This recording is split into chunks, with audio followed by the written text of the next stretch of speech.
Hi everyone, welcome back to our channel and we're back again with another tutorial video. So for this video, I'll be teaching you on how to remove Reels logo and username on Instagram story. But first, hit the subscribe button and the notification bell so you will always be updated with our new uploads.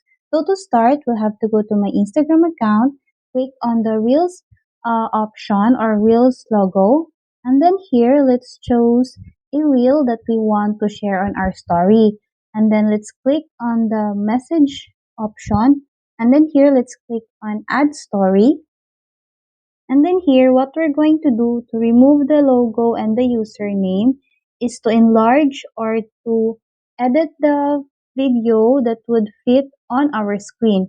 In that way, the username and the logo of the reel wouldn't be seen when we share it on our story. So let's try sharing this one now. Okay, let's wait for this one to be uploaded or to be posted.